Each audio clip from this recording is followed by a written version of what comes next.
இன்றைய தினம் இந்த வேத பாட வகுப்பிலே கலந்து கொண்ட அனைவருக்கும் என் வாழ்த்துக்களை வணக்கமாக ஏறெடுக்கிறேன். நாம் இப்பொழுது பழைய ஏற்பாட்டிலுடைய முன்னோர்களுடைய வாழ்க்கையை, அவர்கள் தேவனோடு இடைப்பட்ட விதத்தின் மூலமாக அவர்களுடைய குணநலன்களை தியானித்து வருகிறோம். இந்த வாரம் விசேஷமாக ஆண்டவரால் அழைக்கப்பட்ட ஆரோன் என்ற தலைப்பிலே ஆரோனுடைய கேரக்டரை, குணநலன்களை தியானிக்க இருக்கிறோம். ஆரோன் என்ற உடனே அநேகருக்கு ஞாபகம் வருவது அவர் பொன் கன்றுக்குட்டி செய்தது, மிரியமோடு சேர்ந்து மோசேக்கு விரோதமாக எழும்பி நின்றது. இவைகள்தான் சாதாரணமாக ஞாபகத்துக்கு வரும். ஆனால் ஆரோனுடைய வாழ்க்கையில் அதை விட காட்டிலும் மேன்மையான அநேக காரியங்கள் உண்டு. இந்த ஆரோனுடைய வாழ்க்கை குறித்து வேதாகமத்திலே யாத்ராகமம் 4வது அத்தியாயம் 27வது வசனம் முதல் என்னாகமம் 20வது அத்தியாயம் 29 வரை உள்ள வசனங்களிலே இந்த ஆரோனுடைய வாழ்க்கை குறித்து, அவர் செய்த காரியங்கள் எல்லாவற்றையும் குறித்து இதில் விளக்கமாக உள்ளது. இந்த ஆரோன் லேவியின் வம்சத்தானான. இவன் தகப்பன் பெயர் அம்ராம், தாயார் பேர் யெகோபத். மோசேயினுடைய மூத்த சகோதரன், 3 வருடங்கள் மூத்தவர் என்று வேதம் நமக்கு குறிப்பு கொடுக்கிறது. யாத்ராகமம் 7வது அத்தியாயம் 7வது வசனத்திலே நாம் பார்த்தோம் என்றால் 6:7 மோசேயும் ஆரோனும் கர்த்தர் தங்களுக்கு கட்டளையிட்டபடி செய்தார்கள். அவர்கள் பார்வோனோடு பேசும்போது மோசேக்கு 80 வயதும் ஆரோனுக்கு 83 வயதுமாய் இருந்தது. அதாவது மோசேயோட 3 வருஷம் மூத்தவர். சகோதரி மிரியம் உண்டு. மிரியம் ஆரோனை காட்டிலும் மூத்தவளா இளையவளா என்பது வேதத்தில் குறிப்பு கொடுக்கப்படவில்லை. ஆனால் 3 பேர், அம்ராமுடைய பிள்ளைகள் 3 பேர், ஆரோன், மிரியம், ஆரோன், மோசே, 3 பேர். மோசே தான் கடைசி பிள்ளை. இந்த மோசேயை இஸ்ரவேல் ஜனங்களே எகிப்து பார்வோன் பிடியிலிருந்து விடுவிக்கும்படி இரட்சகராக தெரிந்து கொண்ட தேவன்தான் ஆரோனையும் மோசேயோடு உடன் ஊழியனாகவும் அழைத்தார். மோசேயை அழைத்த அதே தேவன்தான் ஆரோனையும் அழைத்தார். இதை விசேஷமாக நம்ம யாத்ராகம புஸ்தகத்துல 4வது அத்தியாயத்துல 14 17 வசனங்களில் நாம் ஒரு குறிப்பு பார்க்கலாம். தேவன் மோசேயை அனுப்புகிற போது அவன் சொன்னான், நான் திக்குவாயும் மந்தனாவும் உள்ளவன், என்னால் பேச முடியாது என்று தேவன் கோபம் கொண்டு, நான் உன் வாயோடு இருந்து நீ பேச வேண்டியதை போதிப்பேன் என்றார். அப்பொழுது அவன், ஆண்டவரே, நீர் அனுப்ப சித்தமாயிருக்கிற யாரையாவது அனுப்பும் என்றார். அப்போது மோசே சொன்ன வார்த்தை யாத்ராகமம் 4:14, அப்போது கர்த்தர் மோசேயின் மேல் கோபம் கொண்டவராகி, லேவியனாகிய ஆரோன் உன் சகோதரன் அல்லவா? அவன் நன்றாய் பேசுகிறவன் என்று அறிவேன். அவன் உன்னை சந்திக்க புறப்பட்டு வருகிறான். உன்னை காணும் போது அவன் இருதயம் மகிழும். நீ அவனோடு பேசி அவன் வாயில் வார்த்தைகளை போடு. நான் உன் வாயிலும் அவன் வாயிலும் இருந்து நீங்கள் செய்ய வேண்டியதை உங்களுக்கு உணர்த்துவேன். அவன் உனக்கு பதிலாக ஜனங்களோடு பேசுவான். இவ்விதமாக அவன் உனக்கு வாயாக இருப்பான், நீ அவனுக்கு தேவனாய் இருப்பாய் என்றார். ஆரோன் மோசேயுடைய ஸ்போக்ஸ் பர்சனாக, இவர் சார்பாக பேசுகிறவராக, இது அந்த காலத்தில் தீர்க்கதரிசி என்றும் சொல்லுவார்கள். மோசேயோடு இங்கு சொன்ன அதே தேவன்தான் ஆரோனோடும் பேசினார். அதே அத்தியாயத்திலே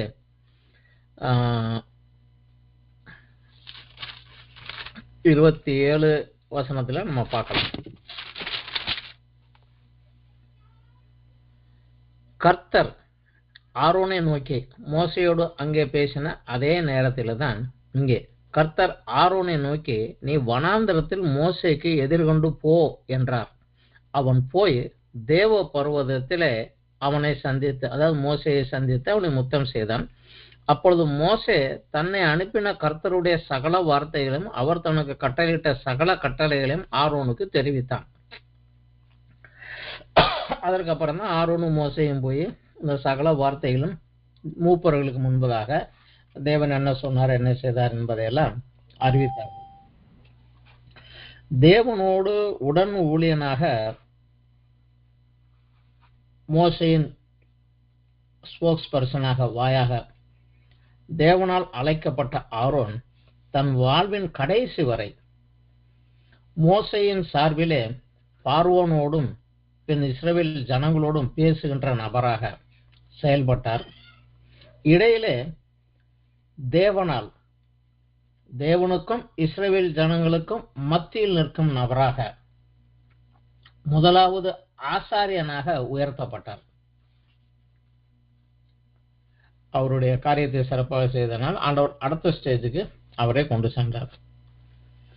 எகிப்திலே மோசேயின் கோலை கொண்டு தேவனுடைய சார்பிலே அற்புதங்களையும் செய்தார். முதலாவது மோசே செய்த அற்புதங்களில் 4 மோசேயின் கோலை கொண்டு ஆரோன் தான் செய்தார். யாத்திராகமம் நம்ம 7வது அத்தியாயத்தில் பார்த்தோம் என்றால் 10வது வசனத்திலே மோசேயும் ஆரோனும் பார்வோனிடத்தில் போய் கர்த்தருக்கு தங்களுக்கு கட்டளையிட்டபடி செய்தார்கள். ஆரோன் பார்வோனுக்கு முன்பாகவும் அவன் ஊழியக்காரருக்கு முன்பாகவும் தன் கோலை போட்டான். அது சர்ப்பமாயிற்று. மோசே கையில் அந்த கோலை கொண்டு போய் அதை போட்டான். இந்த அற்புதத்தையும் மோசேயின் சார்பாக ஆரோன் செய்தார். அடுத்தபடியாக நதியில் உள்ள நீர்கள் எல்லாம் தண்ணீராக இரத்தமாக மாறின போது அதையும் ஆரோன் செய்தார். இதை நம்ம 19வது வசனத்தில் பார்க்கலாம். யாத்திராகமம் 7. மேலும் கர்த்தர் மோசேயை நோக்கி, நீ ஆரோனிடத்தில் உன் கோலை எடுத்துக்கொண்டு எகிப்தின் நீர்நிலைகளாக ஒரு வாய்க்கால் மேலும் நதிகள் மேலும் குளங்களின் மேலும் தண்ணீர் நிற்கிற எல்லா இடங்களின் மேலும் அவைகள் இரத்தமாகும்படி உன் கையை நீட்டு. அப்போது எகிப்து தேசம் எங்கும் மரப்பாத்திரங்களிலும் கற்பாத்திரங்களிலும் இரத்தம் உண்டாயிருக்கும். கர்த்தர் கட்டளையிட்டபடி மோசேயும் ஆரோனும் செய்தார்கள். இதுவும் ஆரோன் தான் செய்தார். அதற்கு அடுத்தபடியாக நதியிலிருந்து தவளைகள் வருவதையும் அதையும் ஆரோன் தான் செய்தார். 8வது அத்தியாயத்தில் 5-6 வசனங்களில் மேலும் கர்த்தர் மோசேயினிடத்தில், நீ ஆரோனை நோக்கி, நீ உன் கையில் இருக்கிற கோலை நதிகள் மேலும் வாய்க்கால்கள் மேலும் குளங்கள் மேலும் நீட்டி எகிப்து தேசத்தில் தவளைகள் வரும்படி செய் என்று சொல் என்றார். அப்படியே ஆரோன் தன் கையை எகிப்தில் உள்ள தண்ணீர்கள் மேல் நீட்டினான். அப்பொழுது தவளைகள் எகிப்து தேசத்தை மூடிக்கொண்டது. இதை தொடர்ந்த அடுத்த அற்புதமும் அதை 8வது அத்தியாயம் 16 வருஷத்துல, அப்பொழுது கர்த்தர் மோசேயின் இடத்தில், நீ ஆரோனை நோக்கி உன் கோலை நீட்டி பூமியின் புழுதியின் மேல் அடி. அப்பொழுது அது எகிப்து தேசம் எங்கும் பேன்களாய் போம் என்று சொல் என்றார். அப்படியே செய்தார்கள். ஆரோன் தன் கையில் இருந்த தன் கோலை நோக்கி நீட்டி பூமியின் புழுதியின் மேல் அடித்தான். அப்போது அது மனிதர் மேலும் மிருக ஜீவன் மேலும் பேன்களாய் எகிப்து தேசம் எங்கும் பூமியின் புழுதி எல்லாம் பேன்களாயிற்று. ஆரோனுடைய சார்பாக பேசுபவராக மட்டுமல்ல, மோசேயினுடைய சார்பாக ஆரோன் பேசுகிறவராக மட்டுமல்ல, தேவ சார்பிலும் மோசேயினுடைய சார்பிலும் இந்த அற்புதங்களை செய்கிறவராகவும் கூட அவருக்கு இணையான ஒரு ஊழியக்காரனாக அவரோடு நின்றார். இதற்கு பிற்பாடு எகிப்திலிருந்து அவர்கள் விடுதலையாகி வெளியேறி வாக்குத்தத்த தேசம் செல்லுகின்ற அந்த வழியிலே வனாந்தர பிரயாணத்திலே அமலேக்கியர் இவர்களுக்கு விரோதமாக வந்தபோது, இவர்கள் பின்னால் இருக்க சிலரை அடித்த போது மோசே யோசுவாவை கட்டளையிட்டு, நீ அவரோடு போய் யுத்தம் பண்ணு, நான் உனக்காக மலையின் மேல் நின்று என் கோலை பிடித்து கொண்டு நிற்பேன் என்று சொன்னார். அப்போது மோசே மலையின் மேல் ஏறி தன் கோலை கையில் உயர்த்தின போது யோசுவா ஜெயம் பெற்றார். கை தளர்ந்து மோசேயுடைய கை கீழே வந்தபோது அமலேக்கியர் ஜெயம் கொண்டார்கள். அந்த நேரத்திலே மோசேயின் கையை உயர்த்து பிடிக்கும்படியாக மோசேக்கு உதவியாக நின்ற 2 பேரிலே ஆரோனும் ஒருவன். ஆரோன் ஊர் இருவர் தான் அங்கே இருந்து அவன் கையை கீழே தாழ விடாதபடி உயர்த்தி பிடிக்கும்படியாக அவனுக்கு துணை செய்தார்கள். மோசேயுடைய கையும் கடைசி வரை உயரவே இருந்தது. யுத்தத்தில் யோசுவா ஜெயம் பெற்று வந்தான். இதிலும் அவனுடைய காரியத்தில் அவனுக்கு உடன் ஊழியனாக இணையான ஊழியனாக இணையாக இருந்தார். இதை யாத்திராகம புஸ்தகம் 17வது அத்தியாயம் 8 to 13 வசனங்களில் நம்ம படிக்கலாம். அதை தொடர்ந்து தேவன் பிரத்யட்சமாக தரிசனமாக ஜனங்களுக்கு தன்னை வெளிப்படுத்தின போது,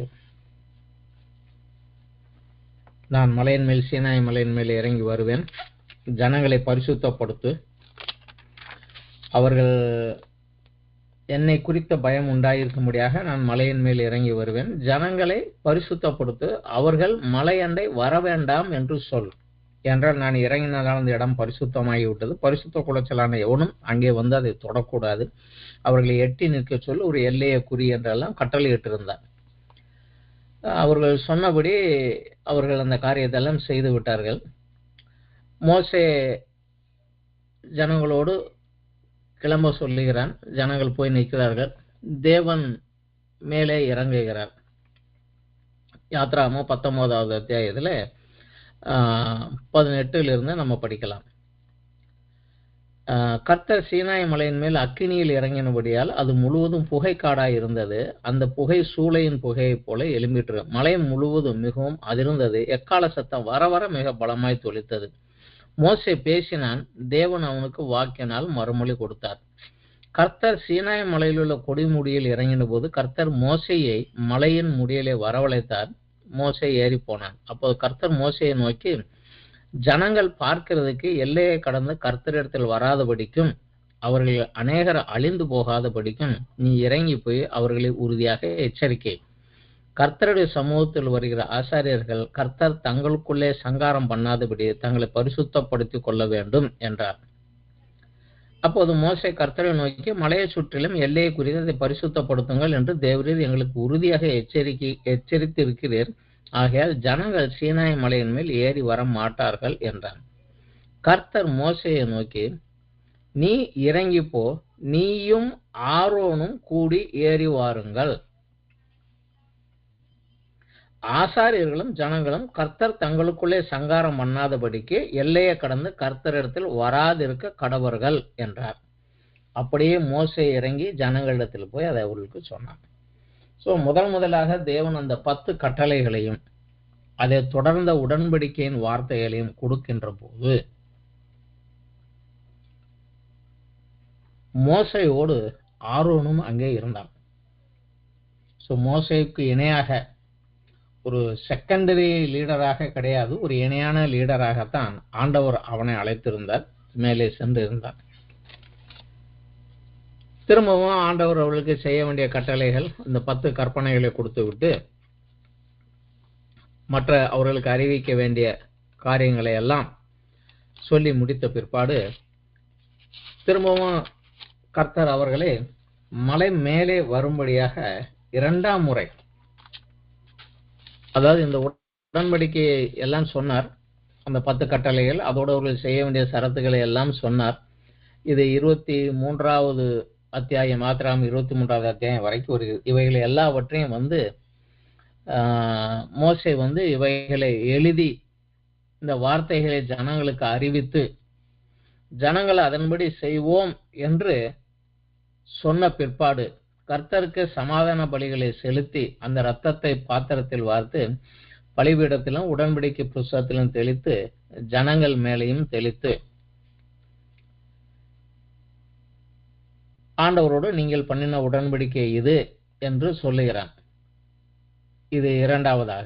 இந்த உடன்படிக்கை செய்த பிற்பாடு தேவன் மலை மேலே வரும்படியாக சிலரை அழைக்கிறார். பின்பு 24வது அத்தியாயம் 1வது வசனம், பின்பு அவர் மோசேயை நோக்கி, நீயும் ஆரோனும் நாதாபும் அபியூவும் இஸ்ரவேலின் மூப்பரில் 70 பேரும் கர்த்தரிடத்தில் ஏறி வந்து தூரத்திலிருந்து பணிந்து கொள்ளுங்கள். மோசே மாத்திரம் கர்த்தரிடத்தில் சமீபத்து வரலாம், அவர்கள் சமீபத்து வரலாகாது, ஜனங்கள் அவனோட கூட ஏறி வர வேண்டாம். ஸோ செலக்டடா பீப்புளை சொல்றாரு. ஆரோன், அவனுடைய 2 குமாரர்கள், மூப்பர்களிலே 70 பேர், இவங்களை மட்டும் கொண்டுட்டு வராங்க. இந்த உடன்படிக்கை செய்ததுக்கு பிறகு இவங்க போறாங்க. 9வது வசனத்துல இருந்து, பின்பு மோசேயும் ஆரோனும் நாதாபும் அபியும் இஸ்ரவேலுடைய மூப்பர் 70 பேரும் ஏறி போய் இஸ்ரவேலின் தேவனை தரிசித்தார்கள். அவருடைய பாதத்தின் கீழே நீல கல்லிழைத்த வேலைக்கு ஒப்பாகவும் தெளிந்த வானத்தின் பிரபைக்கு ஒப்பாகவும் இருந்தது. அவர் இஸ்ரவேல் புத்திரருடைய அதிபதிகள் மேல் தம்முடைய கையை நீட்டவில்லை. அவர்கள் தேவனை தரிசித்து பின்பு புசித்து குடித்தார்கள். அப்பொழுது கர்த்தர் மோசேயை நோக்கி, நீ மலையின் மேல் என்னிடத்தில் ஏறி வந்து அங்கே இரு. நான் உனக்கு கற்பலகையும் நீ அவர்களுக்கு உபதேசிப்பதற்கு நான் எழுதின நியாயப்பிரமாணத்தையும் கற்பனைகளையும் கொடுப்பேன் என்றார். அப்ப மோசே மாத்திரம் மேல போகிறாரு. அவர் மூப்பரை நோக்கி சொல்கிறார், நாங்கள் உங்களிடத்தில் திரும்பி வர மாட்டோம், நீங்கள் இங்கே எங்களுக்காக காத்திருங்கள். ஆரோனும் ஊரும் உங்களிடத்தில் இருக்கிறார்கள். ஒருவனுக்கு யாதொரு காரியம் உண்டானால் அவன் அவர்களிடத்தில் போகலாம் என்று சொல்லிவிட்டு இவர்களை கீழே அனுப்பி விட்டுட்டு மோசே மேலே ஏறி போகிறார். அப்பொழுது தேவன் அவருக்கு அங்கே சில காரியங்களை கொடுக்கிறார். ஒரு 40 நாள் ஆச்சு மேலே போய். 40 நாள் அளவிலே தேவன் அவனுக்கு தான் அவர்கள் மத்தியில் வாசம் பண்ணுவதற்குரிய ஒரு வாசஸ்தலத்தை எப்படி உருவாக்க வேண்டும், அதை எப்படி உருவாக்க வேண்டும், அதற்குள்ளே இருக்க வேண்டிய காரியங்கள் என்னென்ன என்கிற அளவுகளை எல்லாம் மோசேக்கு கொடுத்து, அந்த ஆசரிப்பு கூடாரத்தை எப்படி கட்ட வேண்டும், அதிலே மகா பரிசுத்த ஸ்தலம் எப்படி இருக்க வேண்டும், பரிசுத்த ஸ்தலத்துக்குள்ளே உடன்படிக்கை வைக்கக்கூடிய அந்த கிருபாசனம், அந்த உடன்படிக்கை பெட்டி எப்படி இருக்க வேண்டும், பரிசுத்த ஸ்தலத்திலே இருக்க வேண்டிய அப்பங்களை படைக்க வேண்டிய அந்த சமூக தப்பம் மேஜை எப்படி இருக்க வேண்டும், குத்து விளக்கு எப்படி இருக்க வேண்டும், 7 திரைகளுடைய குத்து விளக்கு அங்கே இருக்க வேண்டும், தூபப்பீடம் அங்கே இருக்க வேண்டும். அதை விட்டு மகா பரிசுத்தை விட்டு வெளியே வந்தால் வெளிப்பிரகாரத்திலே தண்ணீர் வைக்கக்கூடிய தொட்டிகள் இருக்க வேண்டும், பலிபீடம் இருக்க வேண்டும். இவைகள் ஒவ்வொன்றையும் அவர் அவனுக்கு விளக்கமாக விவரமாக சொல்லி வருகிற அதே நேரத்திலே தானே அந்த ஆலயத்திலே இருந்து தனக்கும் ஜனங்களுக்கும் மத்தியில் இருந்து ஆராதனை செய்யும்படியாக ஆரோனை அவர் முன்குறிக்கிறார். இது மோசே மேலே இருக்கிற போது தேவன் சொல்லி வருகிற போது இந்த காரியம். யாத்ராகமம் 28வது அத்தியாயத்தில் 1வது வசனம், உன் சகோதரனாகிய ஆரோன் எனக்கு ஆசாரிய ஊழியம் செய்யும்படிக்கு நீ ஆரோனையும் அவனோடு கூட அவன் குமாரனாகிய நாதாப், அபியு, எலேசர், இத்தாமர் என்னும் ஆரோனின் குமாரனையும் பிரித்து எடுத்து உன்னிடத்தில் சேர்த்துக் கொள்வாயாக அப்படின்னு சொல்லிட்டு அடுத்த லிஸ்ட் அவர் கொடுக்கிறது அந்த ஆரோனுக்கு இருக்கக்கூடிய வஸ்திரம், பரிசுத்த வஸ்திரம் எப்படி இருக்க வேண்டும், அதை எப்படி தயாரிக்க வேண்டும் என்கிற அந்த காரியங்களை விவரமாக அவர்களுக்கு கொடுக்கிறார்.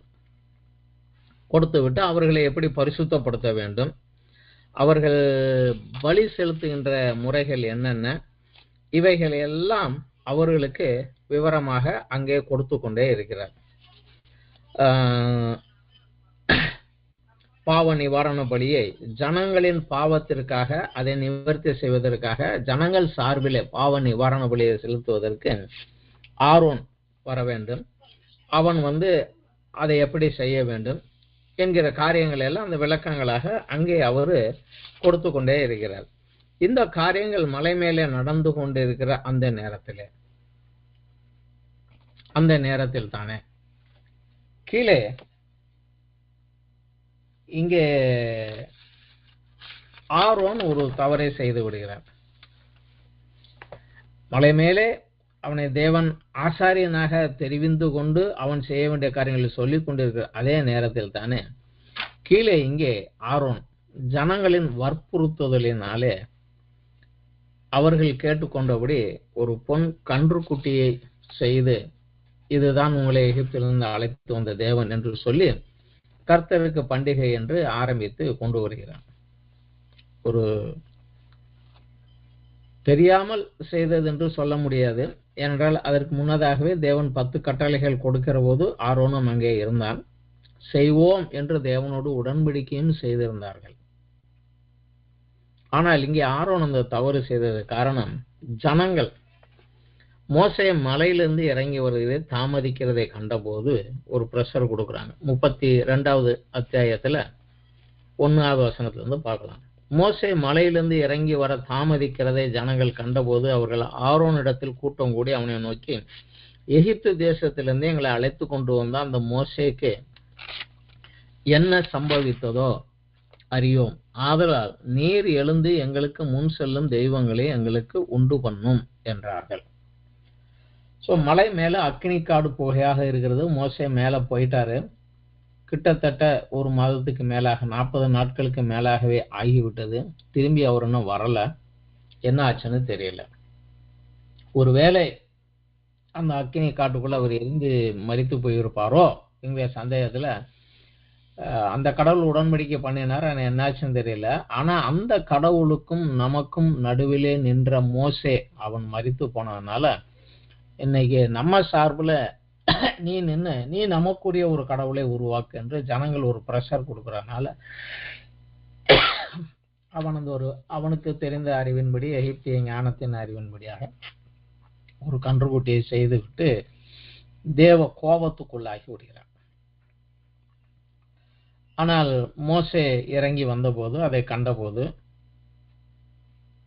தேவன் மேலேயே சொல்லிவிடுகிறார், இவர்களெல்லாம் நான் அழித்து விடுவேன், உன்னை பெரிய ஜாதியாக்கி விடுவேன் என்று. அங்கே தேவன் பரிந்து பேசி, தேவனிடத்தில் மோசே பரிந்து பேசி, உம்முடைய ஜனங்கள் மேலே கிருபையாயிரும் என்று சொல்லி கொண்டு கீழே இறங்கி வந்து இந்த காரியத்தை சீர்படுத்துகிறார். அந்த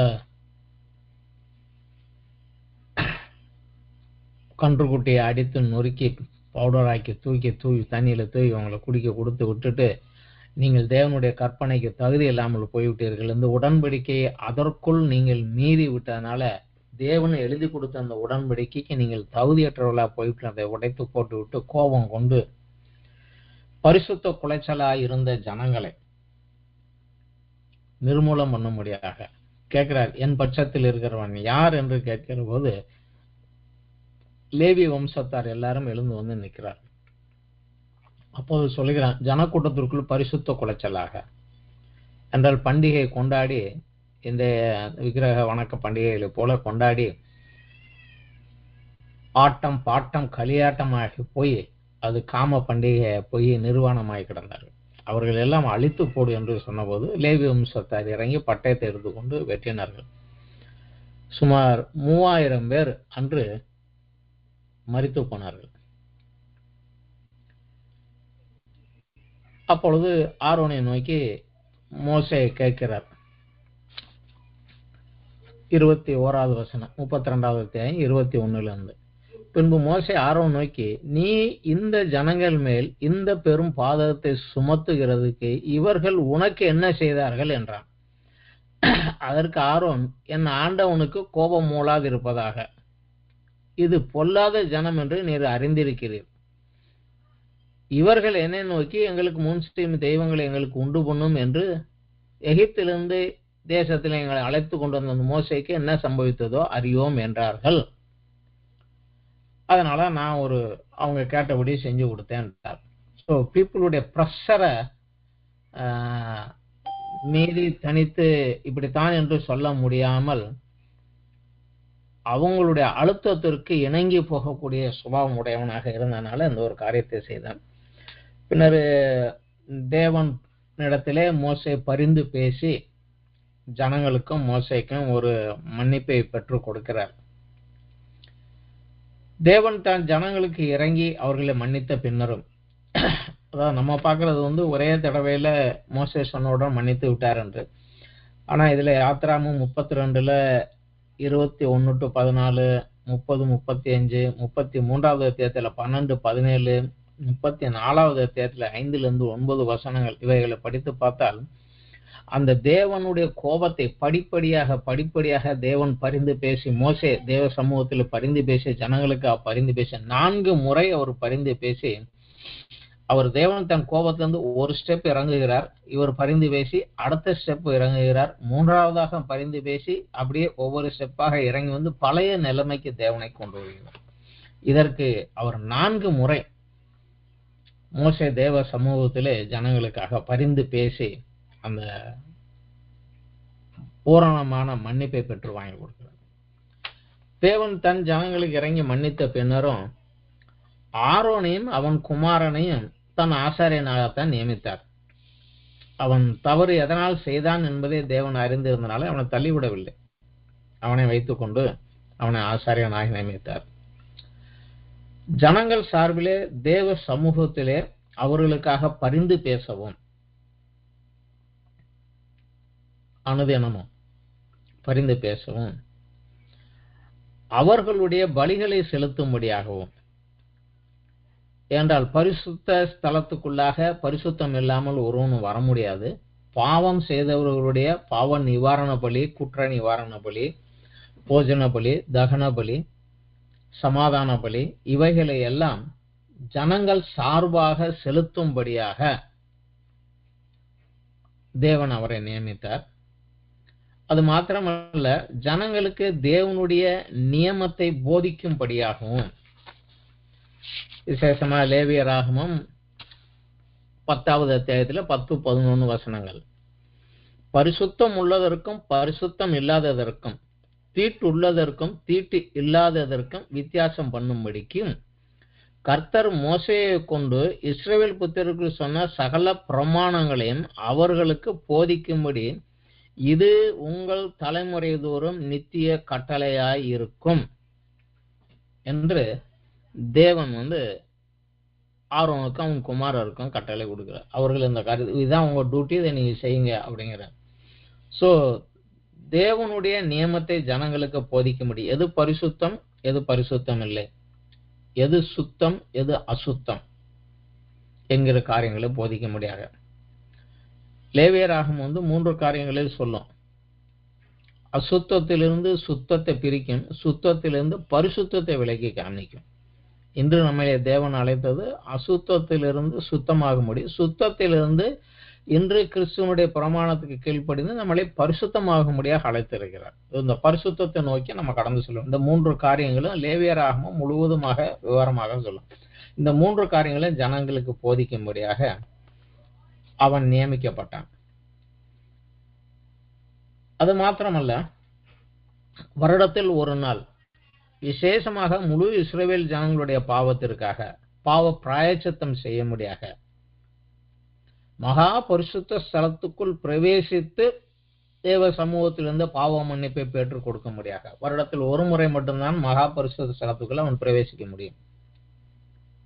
முதலிலே தன் பாவங்களுக்காக பலி செலுத்தி தேவன் அதை அங்கீகரித்த பின் இஸ்ரவேல் ஜனங்களுடைய பாவத்திற்காக அவன் பலி செலுத்த. இது மகா பரிசுத்த ஸ்தலத்துல வருஷத்துல ஒரு நாள் முறை மட்டும்தான், அது பஸ்கா நாள் ஒரு நாள் மட்டும்தான் அவன் போக முடியும். மற்ற நாளிலே போக முடியும். மற்ற நாளிலே பரிசுத்த ஸ்தலத்திலே போய் நின்று அனுதினமும் ஜனங்களுக்காக பரிந்து பேச.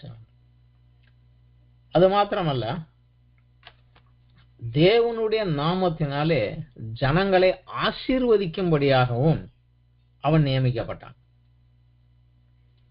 சோ தேவனுக்கும் ஜனங்களுக்கும் மத்தியிலே நிற்கக்கூடிய ஒரு நபராக ஆரோனையும் அவன் குமாரர்களையும் அவன் வம்சத்தையும் தேவன் தெரிந்து கொண்டார். இதிலே ஆரோன் முன்றான் என்றார். இவன் இந்த காரியத்தை செய்வதன் நிமித்தமாக அவனுக்கு வேற வேலைகள் கிடையாது, வேற வேலைகளை செய்ய முடியாது. இதுதான் அவனுடைய வாழ்நாள் முழுவதும் செய்யணும். இதற்காக தேவனுக்கென்று ஜனங்கள் படைக்கக்கூடிய முதற்பலன், காணிக்கை, பலிகள், தசமபாகம் இவைகளை தேவன் சார்பிலே பெற்று அதை அனுபவிக்கும் உரிமையும் தேவன் அவனுக்கும் அவன் சந்ததிக்கும் கொடுத்தார். முதல் முறையாக ஆரோனும் அவங்களுடைய 4 குமாரர்களும் தேவனுக்கென்று ஆசாரியராக பிரித்தெடுக்கும் அந்த பிரதிஷ்டை 7 நாட்கள் நடந்தது. 7 நாட்கள் அவர்கள் சுத்திகரிப்பு பிரதிஷ்டை நடந்தது. 7 நாட்கள் நடந்தது. இதை நாம லேவியராகமம் 8வது அத்தியாயத்தில் 1, 2, 3 வசனங்கள் படிக்கலாம். கர்த்தர் மோசேயை நோக்கி, நீ ஆரோனையும் அவன் குமாரரையும் வரவழைத்து வஸ்திரங்களையும் அபிஷேக தைலத்தையும் பாவ நிவாரண பலிக்கு ஒரு காளையையும் 2 ஆட்டுக்கடாக்களையும் ஒரு கூடையில் புளிப்பில்லாத அப்பங்களையும் கொண்டு வந்து சபையெல்லாம் ஆசரிப்பு கூடார வாசலுக்கு முன்பாக கூடி வர செய் அப்படிங்கிறார். அப்போ அவர்கள் கூடி வர செய்தபோது மோசே அவர்களை ஸ்நானம் பண்ணி அவர்களுக்கு உள்ளாடைகளை கொடுத்து அவர்களுக்காக ஆடைகளை கொடுத்து அபிஷேக தைலத்தால் அவர்களை அபிஷேகம் பண்ணி பரிசுத்தப்படுத்தி அந்த கர்த்தர் சொன்ன அந்த காரியங்கள் பாவ நிவாரண பலி இவைகளெல்லாம் செலுத்தி ஆரோனையும் அவன் குமாரனையும் பரிசுத்தப்படுத்தி பிரதிஷ்டைப்படுத்துகிறான். தேவனுடைய ஆசாரிய ஊழியத்திற்கென்று பிரதிஷ்டைப்படுத்துகிறான். இந்த காரியங்கள் ஒரு நாள் அல்ல, 2 நாள் அல்ல, 7 நாட்கள் தொடர்ந்து நடந்து வந்தது. இதை 30வது வசனத்திலிருந்து நம்ம படிக்கலாம்.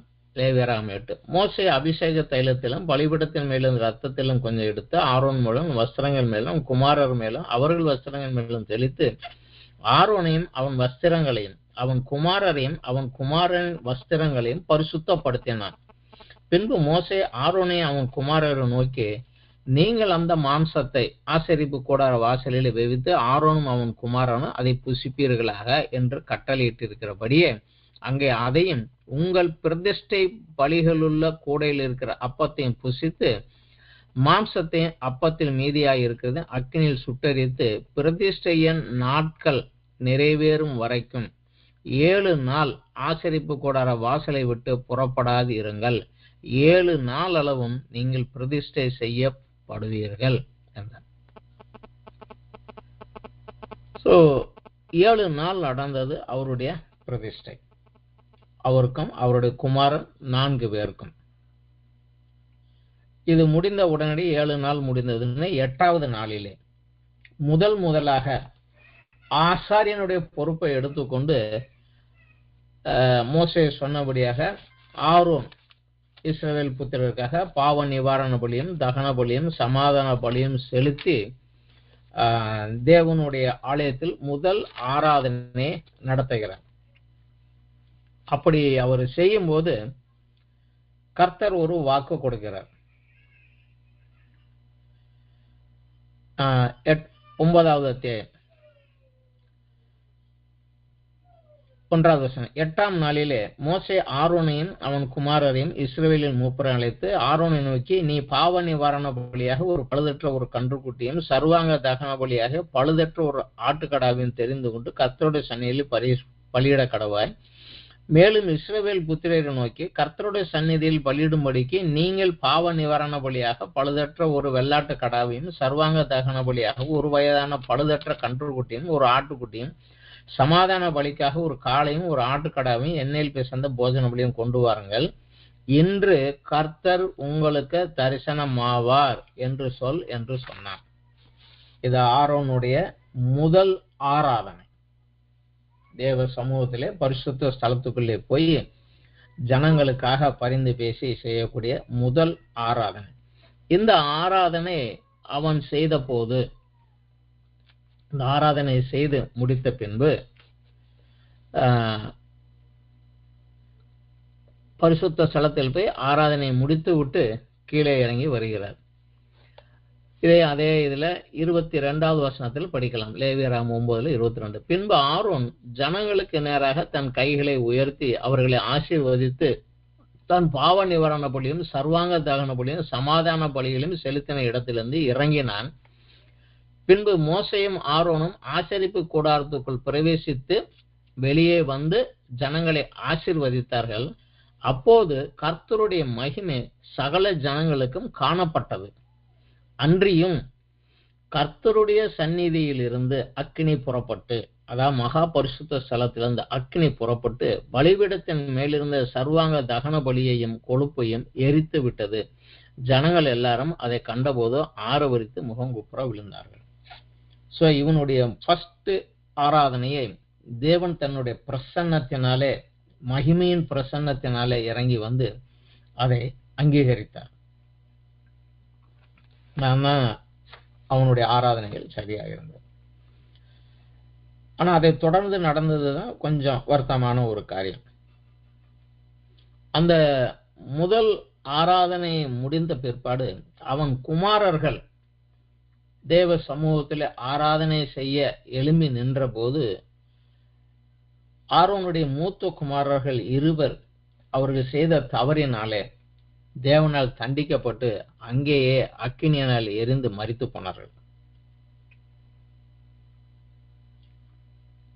ஆரோனுடைய முதல் ஆராதனை தேவன் அங்கீகரித்தார். அவன் குமாரர்களுடைய 4 பேர்களுடைய ஆராதனையிலே 2 பேர் தவறு செய்யவில்லை. ஆனால் மூத்தவர்கள் நாதாபும் அபியும் அவர்கள் செய்த தவறு நிமித்தமாக அங்கே தேவன் அவர்களை தண்டித்து அங்கே அவர்கள் மரித்து போனார்கள். ஆனால் அவர்கள் தவறினாலே அவர்கள் மரித்து போன பிற்பாடும் கூட ஆரோன் தன் வாழ்நாளின் கடைசி நாள் வரை தேவன் அவனை அழைத்த அந்த அழைப்பில் இருந்து அவன் பின்வாங்கவே இல்லை. தன்னுடைய ஆசாரிய ஊழியத்தை அவன் மரிக்கின்ற நாள் வரை தொடர்ந்து செய்து வந்தான். ஆண்டவர் கொடுத்த அழைப்பில் இருந்து அவன் அதிலிருந்து பின்வாங்கவில்லை. அவர் தொடர்ந்து செய்து கொண்டே வந்தார். தன்னுடைய அழைப்பை நிறைவேற்றினார். இது முதல் ஆராதனையெல்லாம் முடிந்த பிற்பாடு வாக்குத்தத்த பிரவேசத்தை தேசத்தை நோக்கி பயணித்த போது ஜனங்கள் எப்பொழுதெல்லாம் தேவனுக்கு விரோதமாக இச்சித்து கலகம் செய்தார்களோ அப்பொழுதெல்லாம் மோசேக்கும் ஆரோனுக்கும் விரோதமாக இருந்து அவர்களை கல்லெறிந்து கொள்ள வேண்டும் என்று முயற்சி செய்தார்கள்.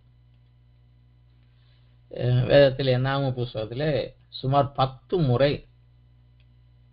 தேவனை விசுவாசியாமல் உலக காரியங்களை இச்சித்து ஜனங்கள் தேவனுக்கு விரோதமாக கலகம் செய்த காரியங்கள் இருக்கிறது. அவர் இது பிடிக்காம காரியம் செய்கிற போது தேவ சார்பாக நிற்கின்ற மோசேக்கும் ஆரோனுக்கும் விரோதமாகத்தான் எழும்பி வந்தார்கள். இவர்களுடைய இந்த கலகத்தின் விளைவாக 2 வாரத்திலே செல்ல வேண்டிய வாக்குத்தத்த அந்த தேசத்திற்கு தேவனுடைய தண்டனையாக 40 வருடங்கள் வனாந்தரத்திலே சுத்த வேண்டிய ஒரு சூழ்நிலை ஏற்பட்டது. அந்த தண்டனையிலே அந்த ஜனங்களோடு மோசேயும் ஆரோனும் கூட அதை அனுபவித்தார்கள். ஆரோன் கூட அந்த 40 வருடம் ஜனங்களுக்குள்ளாக இருந்து அவர்களுக்காக ஜனங்களை பரிந்து பேசுகிற ஒரு ஊழியத்தை செய்து கொண்டே வந்தார். இதிலும் விசேஷமாக அவனுடைய சொந்த ஜனத்தானாகிய லேவியனாகிய ஒருவனே ஆரோனுக்கு விரோதமாக எழும்பினான். ஆரோனுக்கு விரோதமாக எழும்பி அந்த ஆசாரிய பட்டத்திற்காக இவன் தான் ஆசாரியனாக இருக்கணுமா, நாங்கள்லாம் இருக்கக்கூடாதா என்று அவனுடைய சொந்த இனத்திலேயே ஒருவன் எழும்பினான். இதை நம்ம என்ன 16வது அத்தியாயத்துல 1, 2, 3 பசங்கள்ல படிக்கலாம். லேவிக்கு பிறந்த கோகாத்தின் குமாரனாகிய இத்சேரின் மகன் கோராகு என்பவன் ரூபன் வம்சத்தில் உள்ள எலியாபின் குமாரனாகிய தாத்தானையும் அபிராமியும் பேலேத்தின் குமாரனாகிய ஓனானையும் கூட்டிக் கொண்டு இஸ்ரவேல் புத்திரரில் சபைக்கு தலைவர்களும் சங்கத்துக்கு அழைக்கப்பட்டவர்களும் பிரபலமானவர்களுமாகிய 250 பேர்களோடு கூட மோசேக்கு முன்பாக எழும்பி மோசேக்கும் ஆரோனுக்கும் விரோதமாக கூட்டம் கூடி அவர்களை நோக்கி, நீங்கள் மிஞ்சி போகிறீர்கள், சபையார் எல்லாரும் பரிசுத்தமானவர், கர்த்தர் அவர்கள் நடுவில் இருக்கிறாரே, இப்படி இருக்க கர்த்தருடைய சபைக்கு மேலாக உங்களை ஏன் உயர்த்துகிறீர்கள் என்றார். அதாவது ஆரோனுக்கு விரோதமாக இவன் தான் ஆசாரியன், இவன் மட்டும்தான் போகணும்னு ஏன் வைக்கிற, நாங்களே லேவிதானா, நாங்களும் பரிசுத்தம் தானா அப்படின்னு சொல்லி அவங்க அவனுக்கு விரோதமாக எழுந்திருக்கிறாங்க. அப்போ மோசே அவர்களிடத்துல நின்று பேசுறான், நீங்க செய்யற காரியம் சரியில்லை, நீங்க கொஞ்சம் மிஞ்சி போறீங்க, வேணா ஒண்ணு செய்யுங்க, நாளைக்கு வாங்க எல்லாம் தூப கலசத்தை எடுத்துட்டு இந்த 250 பேரும் நீங்களும் வாங்க, தேவ சமூகத்துல நின்று ஆலயத்தின் முன்பாக தூபம் போடுங்க, தேவன் யாரை தெரிந்து கொள்கிறாரோ பரிசுத்தன்னு அவர் வச்சிருக்கிறாரோ அவன் நிற்பான், மற்றவங்க எல்லாம் போயிடுவாங்க. ஆனா இதுக்காக நீயும் உங்க கூட்டாரும் ஆரோனுக்கு விரோதமா முறுமுறுக்கிறதுக்கு அவன் எம்மாத்திரன் அப்படிங்கிற நாம 16வது அத்தியாயத்துல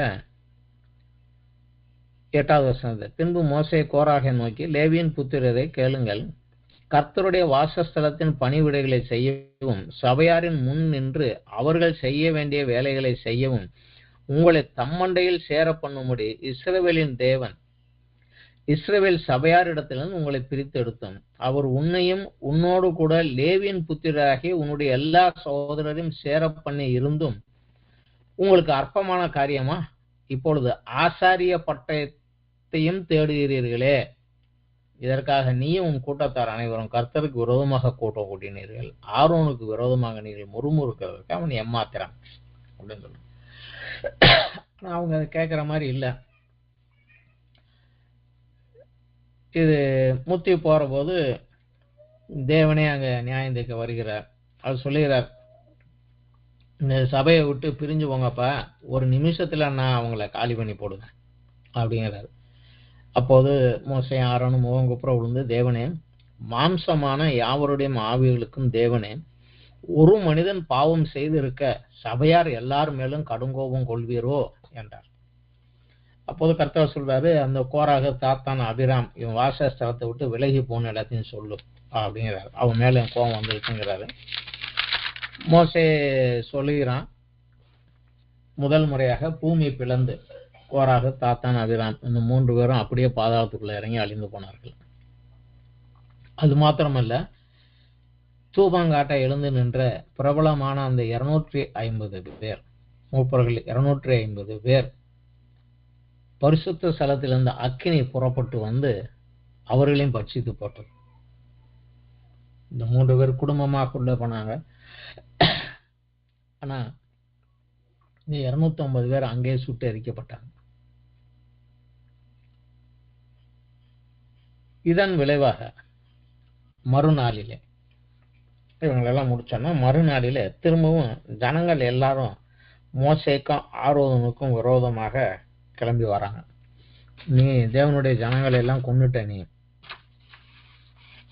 அவர்கள் செய்த தவறு நிமித்தம் தேவன் அடித்தார் என்பதை விட்டுவிட்டு நீங்க அவர்களை கொன்றீர்கள் என்று சொல்லி இவர்களுக்கு விரோதமாக எழும்பி வருகிறார்கள். அப்பொழுதும் தேவ சமூகம் அங்கே இறங்கி வருகிறது. ஆண்டவர் அப்பொழுதும் சொல்கிறார் மோசேயை நோக்கி, என்னாமம் 16வது அத்தியாயத்திலே 43 வசனத்தில் மோசேயும் ஆரோனும் ஆசரிப்பு கூடாரத்துக்கு வந்தார்கள். அப்போது கர்த்தர் மோசேயை நோக்கி, இந்த சபையாரை விட்டு விலகி போங்கள், ஒரு நிமிஷத்திலே அவர்களை அதமாக்குவேன் என்றார். அவர்கள் முகங்குப்புற விழுந்தார்கள். அப்பொழுது மோசே ஆரோனை நோக்கி, நீ தூப கலசத்தை எடுத்து பலிபீடத்தில் இருக்கிற அக்னியை அதிலே போட்டு அதன் மேல் தூப வர்க்கமிட்டு சீக்கிரமாய் சபையினிடத்தில் போய் அவர்களுக்கு பாவ நிவர்த்தி செய். கர்த்தருடைய சந்நிதியிலிருந்து கடுங்கோபம் புறப்பட்டது, வாதை தொடங்கிற்று என்றான். மோசே சொன்னபடி ஆரோன் அதை எடுத்துக்கொண்டு சபையின் நடுவில் ஓடினான். ஜனங்களுக்குள்ளே வாதை தொடங்கி இருந்தது. அவன் தூப வர்க்கம் போட்டு ஜனங்களுக்காக பாவ நிவர்த்தி செய்து செத்தவர்களுக்கும் உயிரோடு இருக்கிறவர்களுக்கும் நடுவே நின்றான். அப்பொழுது வாதை நிறுத்தப்பட்டது. அவனுக்கு விரோதமாகத்தான் கலகம் பண்ணி வந்தாங்க, அதன் நிமித்தமாக போறாங்க. ஆனால் அந்த ஜனங்களே மன்னியும் என்று, அவர்கள் பாவத்தை மன்னியும் என்று தேவ சமூகத்திலிருந்து பரிந்து பேசுவதற்காக ஓடினான். திறப்பின் வாசலிலே நின்றான். அவன் நின்ற இடம் வரைக்கும் வாதை வந்தது, அவனை தாண்டி போகவில்லை. மீதமுள்ள ஜனங்கள் காக்கப்பட்டார்கள். தனக்கு விரோதமாக வந்தவனையும் கூட அவர்களுக்காகவும் பரிந்து பேசுகின்ற காரியத்தை அவன் செய்தான். அதற்கப்புறம் தான் ஆண்டவர், நான் அழைக்கிறவன் தான் வரணும், இதை உறுதிப்படுத்துகிறேன் என்று ஒரு வம்சத்துக்கும் ஒரு கோல் எடுத்து கொண்டு வாங்கப்பா, என் சமூகத்துல பரிசுத்த ஸ்தலத்துல வைங்க, எவனுடைய கோல் துளித்து இருக்கிறதோ அவன் மாத்திரம்தான் என் அண்டையில் வர முடியும் என்று சொல்லவும் ஒவ்வொரு வம்சத்திலிருந்து ஒவ்வொரு கோல் கொண்டு போய் வைக்கிறாங்க. அப்போது ஆரோனுடைய கோல் மட்டும் துளிர்த்திருந்து தேவன் அவனை மீண்டுமாக உறுதிப்படுத்துகிறார். இவன் மாத்திரம்தான் வர முடியும், இவன் தான் என் ஆசாரிய ஊழியம் செய்ய வர முடியும், வேற யாரும் வர முடியாது என்று சொல்லி அந்த பிரச்சனைகளுக்கு ஒரு முடிவு கட்டுகிறார். இதுல நம்ம விசேஷமாக பார்க்க வேண்டியது, ஆசாரிப்பு கூடாரத்தையும் தேவனுடைய வாசஸ்தலத்தின் பரிசுத்தத்தையும் காத்து கொள்ளும் கனமான பொறுப்பு ஆரோனுக்கும் அதை தொடர்ந்து அவனுக்கு உதவியா இருக்கும்படி லேவி வம்சத்தாருக்கும் கொடுக்கப்பட்டது. இது தமிழ் வேதத்திலே கொஞ்சம் வித்தியாசமாக இருக்கும். நம்ம அதை வாசிக்கலாம். என்னாகமம் 18வது அத்தியாயத்துல 1வது வசனம். பின்பு கர்த்தர் ஆரோனை நோக்கி, நீயும் உன்னோடு கூட உன் குமாரரும் உன் தகப்பன் வம்சத்தாரும் பரிசுத்த ஸ்தலத்தை பற்றிய அக்கிரமத்தை சுமக்க வேண்டும். நீயும் உன்னோடு கூட உன் குமாரரும் உன் ஆசரிப்பு ஊழியத்தை பற்றிய அக்கிரமத்தை சுமக்க வேண்டும். உன் தகப்பனாகிய லேவியின் கோத்திரத்தாரான உன் சகோதரரையும் உன்னோடே கூடியிருக்கவும் உன்னிடத்திலே சேவிக்கவும் அவர்களை சேர்த்துக்கொள். நீயும் உன் குமாரருமோ சாட்சியின் கூடாரத்துக்கு முன் ஊழியம் செய்ய கடவீர்கள். அவர்கள் உன் காவலையும் கூடாரம் அனைத்தின் காவலையும் காக்க கடவர்கள். ஆகிலும் அவர்களும் நீங்களும் சாகாதபடிக்கு அவர்கள் பரிசுத்த ஸ்தலத்தின் பனிமுட்டுகள் அண்டையும் பலிபீடத்தண்டையும் சேராமல் உன்னோடே கூடிக்கொண்டு கூடாரத்துக்கு அடுத்த எல்லா பணிவிடைகளையும் செய்ய ஆசரிப்பு கூடாரத்தின் காவலையும் காக்க கடவர்கள். அந்நியன் ஒருவனும் உங்களிடத்திலே சேரக்கூடாது. இஸ்ரவேல் புத்திரர் மேல் இனி கடும் கோபம் வராதபடிக்கும் நீங்கள் பரிசுத்த ஸ்தலத்தின் காவலையும் பலிபீடத்தின் காவலையும் காக்க கடவீர்கள். பரிசுத்த ஆசரிப்பு கூடாரத்தின் பணிவிடையை செய்ய கர்த்தருக்கு கொடுக்கப்பட்ட உங்கள் சகோதரராகிய லேவியரை நான் இஸ்ரவேல் புத்திரிலிருந்து பிரித்து உங்களுக்கு தத்தமாக கொடுத்தேன். ஆகையால் நீயும் உன்னோடு கூட உன் குமாரரும் பலிபீடத்துக்கும் திரைக்கும் உட்புறத்துக்கும் அதற்கு எல்லாவற்றிற்கும் அடுத்த எல்லாவற்றிற்கும் செய்யும்படி உங்கள் ஆசாரிய ஊழியத்தை காத்து சேவிக்க கடவீர்கள். உங்கள் ஆசாரிய ஊழியத்தை உங்களுக்கு தத்தமாக அருளினேன். அதை செய்யும்படி சேருகிற அந்நியன் கொலை செய்யப்பட கடவன் என்றார். அதாவது பரிசுத்த ஸ்தலத்துக்குள் நிற்கக்கூடிய காரியம் ஆரோனுக்கும் அவன் குமாரருக்கும் மட்டுமே. பலி செலுத்துகிறது அதற்கு அவர்களுக்கு மட்டுமே. மற்றபடி பிரகாரத்தில் உள்ள பிற காரியங்கள் மற்ற காரியங்களை எல்லாம் செய்யக்கூடிய காரியங்கள் எல்லாம் லேவியன் வம்சத்தாருக்காக கொடுக்கப்பட்டது. என்றால் இது பெர்மனண்டான ஒரு இடத்துல இல்லை. அப்பப்ப வனாந்திரத்துல தான் இருக்கிறாங்க. அப்பப்ப நகண்டு போகிற போது இந்த கூடாரத்தை பிரித்து எடுத்து இவைகளெல்லாம் எடுத்து கொண்டு போய் திருப்பி அசம்பிள் பண்ணணும், செட்டில் பண்ணணும், இதெல்லாம் செய்யணும். இந்த காரியங்களை எல்லாம் லேவி புத்திரருக்கு அந்த 3 வம்சத்தாருக்கும் ஆளாளுக்கு ஒவ்வொரு வேலையாக தேவன் பிரித்து கொடுத்து விட்டார். இதை லேவியர் ஆகமத்தில் நம்ம படிக்கிற போது நம்ம அதில் விளக்கம் கொடுக்கிறார். எந்த கோத்திரத்தான் என்ன வேலை செய்ய வேண்டும், எந்த கோத்திரத்தான் என்ன வேலை செய்ய வேண்டும். அந்த வெளிப்பிரகாரத்தின் காரியங்களை எல்லாம் எடுத்து கொண்டு போய் அசம்பிள் பண்றது ஒரு கோத்திரம் இருக்கும். அந்த மகா பரிசுத்த ஸ்தலத்தையும் பரிசுத்த ஸ்தலத்தையும் உள்ள செட்டில் பண்ண வேண்டியது, அந்த ஜாமானை கொண்டு வைக்கிறது அடுத்தவர்களுக்கும். ஆனா அந்த உள்ளே இருக்கக்கூடிய அந்த உடன்படிக்கை பெட்டிகளையும் மற்றவைகளையும் பேக்கிங் பண்ணி கொண்டுட்டு போகக்கூடிய வேலை ஆசாரியனுக்கு மட்டுமே. அவன் பேக் பண்ணி வைத்ததுக்கு பிறகு தோளிலே சுமந்து கொள்ளும்படியாக ஒரு கோத்திரத்திற்காக அப்படியே ஒவ்வொருக்காக பிரித்து கொடுக்குறார். அதனால இந்த கோத்திரத்தை அவன் வேலை செய்யக்கூடாது, அவன் வேலை செய்யக்கூடாது, பிரிச்சு செய்யுங்க. இது போய் எஸ்டாப்ளிஷ் பண்ணதுக்கு அப்புறம் உள்ளே இருந்து அவர்கள் சமூகமா ஆராதனை பண்ணது இவன் வேலை என்று பிரித்து கொடுக்கிறார். இதுல விசேஷமாக ஒரு வார்த்தை சொல்லுகிறாரு, நீயும் உன்னோட கூட உன் குமாரரும் உன் தகப்பன் வம்சத்தாரும் பரிசுத்த ஸ்தலத்தை பற்றிய அக்கிரமத்தை சுமக்க வேண்டும். தமிழிலே அக்கிரமம் என்று போட்டிருக்கிறார்கள். உண்மையிலே இது என்னன்னா கனமான ரெஸ்பான்சிபிலிட்டி, கஷ்டமான ஒரு ரெஸ்பான்சிபிலிட்டி. ஈஸி கிடையாது, கொஞ்சம் கடினமான வேலை தான். ஆனா பொறுப்பாக அதை நீ செய்ய வேண்டும் என்கிற அர்த்தத்துல தான் இதை அங்க கொடுக்கிறார். இதே போல அவனும் அந்த காரியத்தை செய்து கொண்டே வந்தான். இன்றைக்கும் இதைத்தான் எபிரேய நிருப ஆக்கியவன் கூட எபிரேய நிருபத்துல 5வது அத்தியாயம் 4வது வசனம் சொல்றது, ஆரோனை போல அழைக்கப்பட்டால் ஒழிய ஒருவனும் இந்த கனமான ஊழியத்திற்கு ஏற்படுகிறது இல்லை. இது கொஞ்சம் கடினமான ஊழியம் தான். அத்தோடு நடந்து கொண்டிருந்த போது அடுத்த ஒரு காரியம், வாக்குத்தத்த தேசத்துக்கு சமீபத்துல வந்துட்டாங்க, உள்ள போகணும். அதுக்கு முன்னாடி தண்ணீர் இல்லை, தண்ணீர் பிரச்சனை. கிட்டத்தட்ட 40 வருடம் முடிய போகுது. இந்த ஒரு காலகட்டத்துக்குள்ள வந்துட்டாங்க. தண்ணீர் இல்லை, ஜனங்கள் கலகம் பண்றாங்க. ஆரோனுக்கும் மோசேக்கும் விரோதமாக எங்களை தண்ணி எல்லா இடத்துல கொண்டு வந்து எங்களை கொண்டு நீயே வச்சு ரொம்ப கத்தி சத்தம் போடுறாங்க. அப்போ அவங்க போய் தேவ சமூகத்தில் போய் மோசேயும் ஆரோனும் கத்துறாங்க. அப்போது ஆண்டவர் ஒரு ஆலோசனை கொடுக்குறாரு மோசேயை நோக்கி. என்னாகமம் 20வது அத்தியாயத்தில் 7-8 இருந்து நம்ம படிக்கலாம். கர்த்தர் மோசேயை நோக்கி, நீ கோலை எடுத்துக்கொண்டு நீ உன் சகோதரனாய் ஆரோனும் சபையாரை கூடி வர செய்து அவர்கள் கண்களுக்கு முன்னே கண்மலையை பார்த்து பேசுங்கள். அப்போது அது தன்னிடத்தில் உள்ள தண்ணீரை கொடுக்கும்.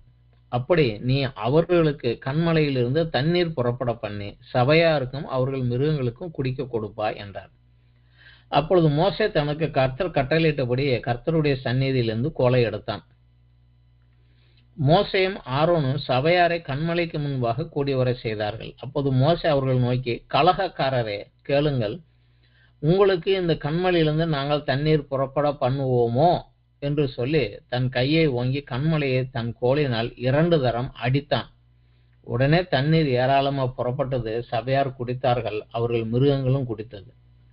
பின்பு கர்த்தர் மோசேயையும் ஆரோனையும் நோக்கி, இஸ்ரவேல் புத்திரரின் கண்களுக்கு முன்பாக என்னை பரிசுத்தம் பண்ணும்படி நீங்கள் என்னை விசுவாசியாமற் போனபடியினால் இந்த சபையாருக்கு நான் கொடுத்த தேசத்துக்குள் நீங்கள் அவர்களை கொண்டு போவதில்லை. பனிஷ்மெண்ட் வந்துருச்சு.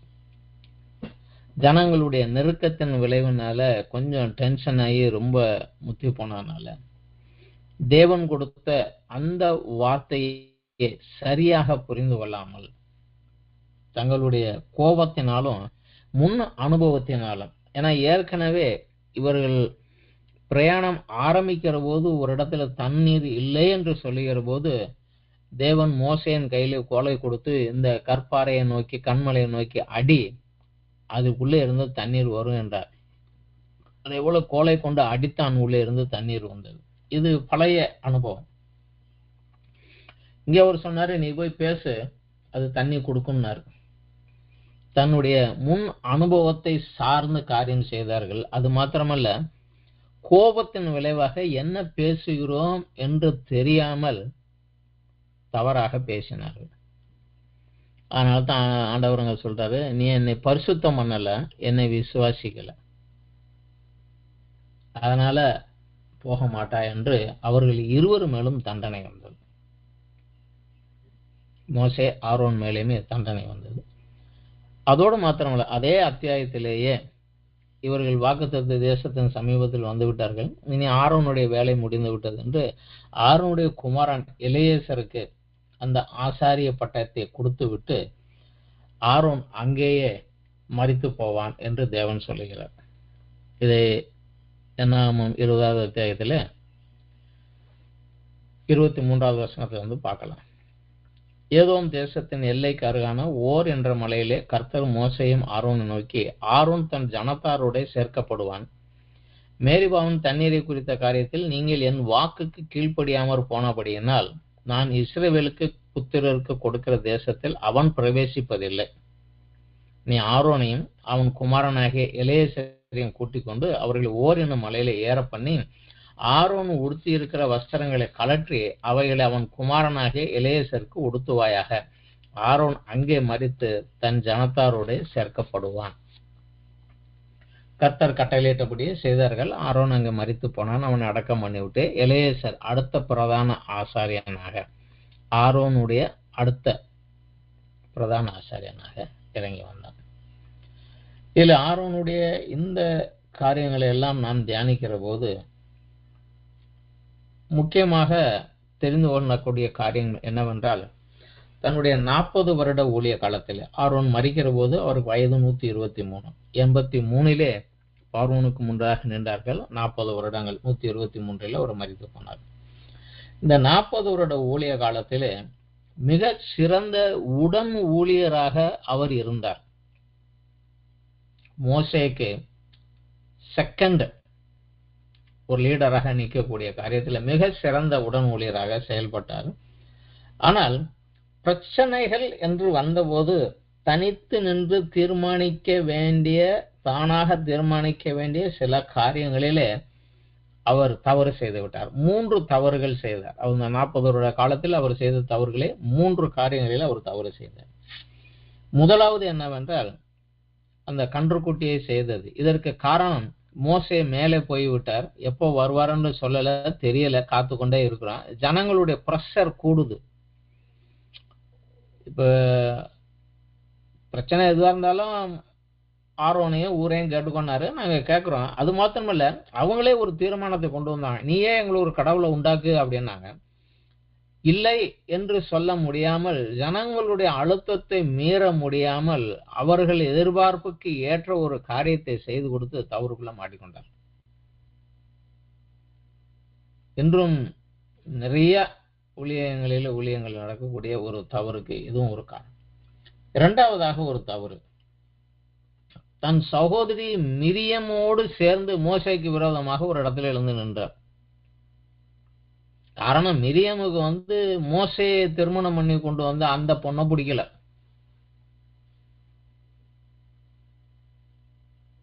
மோசேயை கல்யாணம் பண்ணி கொண்டு வந்த அந்த பொண்ணு இஸ்ரவேல் வம்சத்தால் அல்ல, இவன் சரியில்லை, இது கிடையாது, அவன் சரியில்லை என்று மோசேயனுடைய சகோதரியாக மிரியமுக்கு மோசேயனுடைய மனைவியை பிடிக்கல.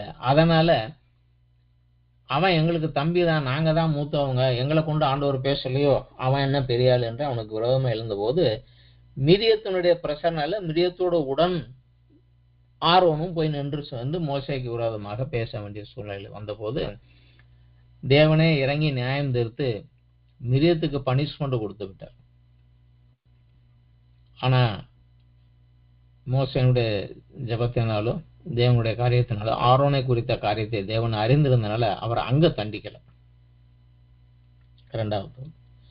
மூன்றாவது தவறு, ஓட்டத்தை எல்லாம் ஓடி முடிக்க போகின்ற ஒரு நேரத்தில்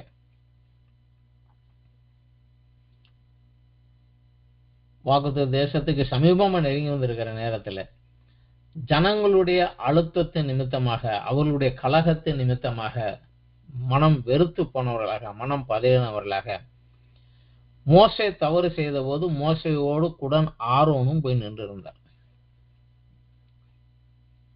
அதனால மோசையின் மேல் வந்த தண்டனை ஆரோன் மேலும் வந்தது.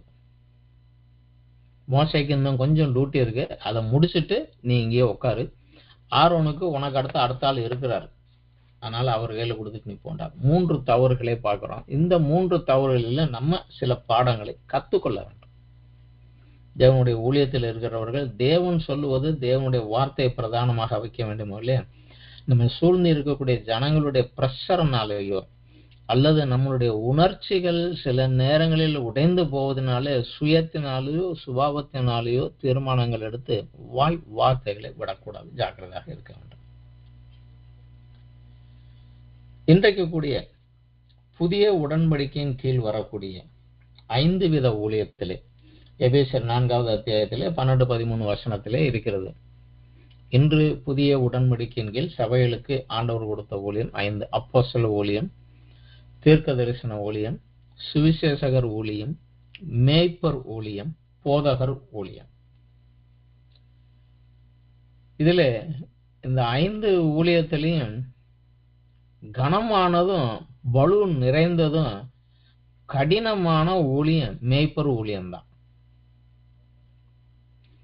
இந்த மேய்ப்பர் ஊழியத்தில் இருக்கிற அனைவருக்குமே ஆரோனை ஒரு முன் உதாரணமாக வைத்துக்கொண்டு அவன் வாழ்க்கையிலிருந்து பல காரியங்களை கற்றுக்கொள்வது கொஞ்சம் சிறந்தது. அவன் அதற்கு ஒரு சரியான எப்படி இருக்க வேண்டும், எப்படி இருக்கக்கூடாது என்பதற்கு ஒரு சரியான ஒரு உதாரணம் அது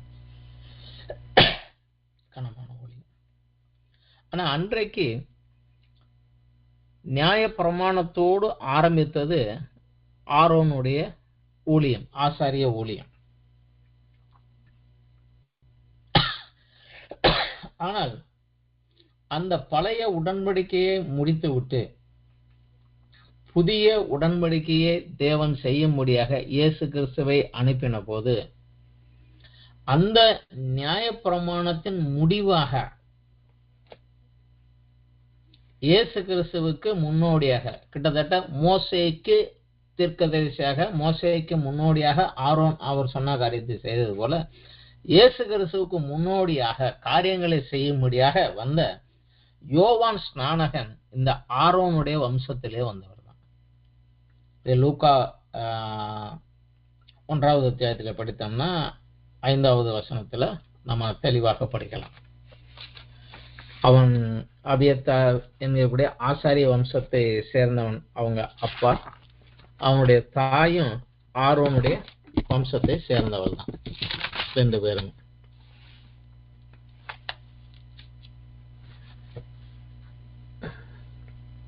ஐந்தாவது வசனத்துல லூக்கா 1, யூதா தேசத்தின் ராஜாவாகிய ஏரோது நாட்களில் அபியா என்னும் ஆசாரிய வகுப்பில் சகரியா என்னும் பெயர் கொண்ட ஆசாரியன் ஒருவன் இருந்தான். அவன் மனைவி ஆரோனுடைய குமாரத்திகளிலே ஒருத்தி, அவள் பேர் எலிசபெத். இவர்களுடைய குமாரனாகத்தான் பிறந்தாரு.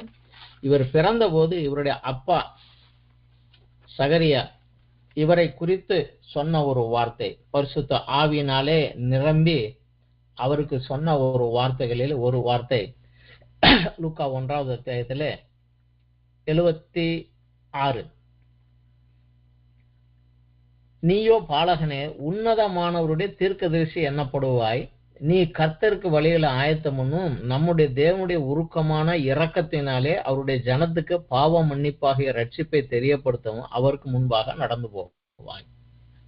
ஸோ இயேசு கிறிஸ்துவுக்கு முன்னாடி நடந்து போய் பாதைகளை சரி பண்ணுகிறவராக அவருக்குரிய காரியங்களை ஆயத்தம் பண்ணுகிறவ நீ போவாய் என்று தீர்க்க தரிசனமாக உரைத்தார். இயேசு கிறிஸ்துவும் இதை ஒரு இடத்துல தெளிவாக சொல்லுகிறார். மத்தேயு 11வது அத்தியாயத்துல யோவான் சாணனை குறித்து கேள்வி கேட்கிற போது அவர் ஒரு காரியத்தை யோவான் சாணனை குறித்து சொல்லுகிறார். மத்தேயு 11:11, சிறிகளிடத்தில் பிறந்தவர்களில் யோவான் சாணனை பார்க்கலும் பெரியவன் ஒருவனும் எழும்பினதில்லை, ஆகிலும் பரலோக ராஜ்யத்தில் சிறியவனாயிருக்கிறவன் அவனிலும் பெரியவனாயிருக்கிறான் என்று உங்களுக்கு மெய்யாகவே சொல்கிறேன்.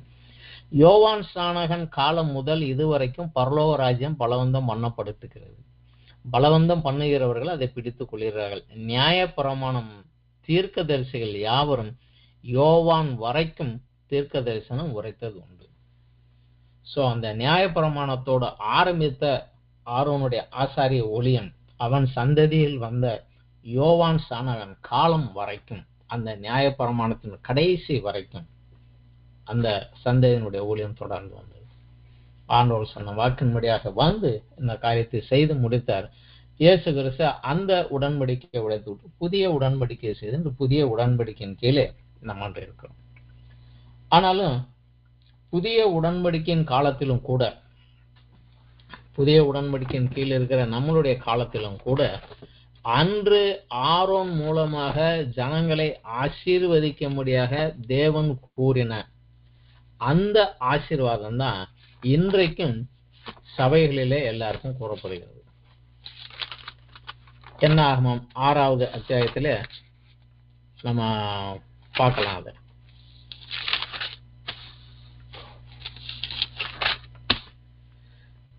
என்னாகமம் 6வது அத்தியாயம் 22 27 வசனங்கள் வரைக்கும். பின்னும் கர்த்தர் மோசேயை நோக்கி, நீ ஆரோனோடும் அவன் குமாரரோடும் சொல்ல வேண்டியது என்னவென்றால், நீங்கள் இஸ்ரவேல் புத்திரரை ஆசீர்வதிக்கும் போது அவர்களை பார்த்து சொல்ல வேண்டியது, கர்த்தர் உன்னை ஆசீர்வதித்து உன்னை காக்க கடவர். கர்த்தர் தம்முடைய முகத்தை உன்மேல் பிரகாசிக்க பண்ணி உன்மேல் கிருபையா இருக்க கடவர். கர்த்தர் தம்முடைய முகத்தை உன்மேல் பிரசன்னமாக்கி உனக்கு சமாதானம் கட்டளையிட கடவர் என்பதே. இவ்விதமாக அவர்களின் நாமத்தை இஸ்ரவேல் புத்திரர் மேல் கூற கடவர்கள், அப்பொழுது நான் அவர்களை ஆசீர்வதிப்பேன் என்று சொல் என்றார். இதைத்தான் இன்றைக்கும் சபைகளிலே நம்ம சொல்லுகிறோம். சில சபைகளிலே இதே ஆசீர்வாதத்தை ஆராதனை முடிந்து பெனடிக்ஷனாக சொல்வார்கள், ஒரே ஒரு சின்ன மாறுதலோடு. தேவனாகிய கர்த்தர் உன்னை ஆசீர்வதித்து உன்னை காக்க கடவர். குமாரனாகிய கர்த்தர் தம்முடைய முகத்தை உன்மேல் பிரகாசிக்க பண்ணி உன்மேல் கிருபையா இருக்க கடவர். பரிசுத்த ஆவியாகிய கர்த்தர் தம்முடைய முகத்தை உன்மேல் பிரசன்னமாக்கி உனக்கு சமாதானம் கட்டளையிட கடவர்.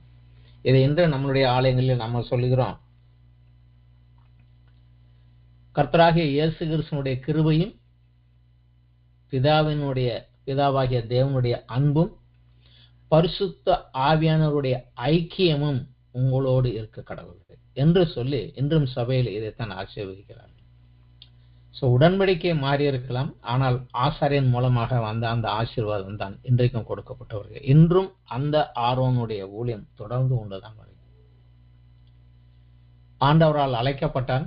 தவறுகள் இருந்தது, குறைகள் இருந்தது, ஆனாலும் மீறி இருந்து 40 வருடங்கள். விசேஷமாக மோசே அவனுக்கு தம்பி தான், ஆனாலும் அவனை என் ஆண்டவனே என் எஜமானனே என்று சொல்லி அவனுக்கு கீழ் தன்னை தாழ்த்தி காரியங்களை செய்தார்.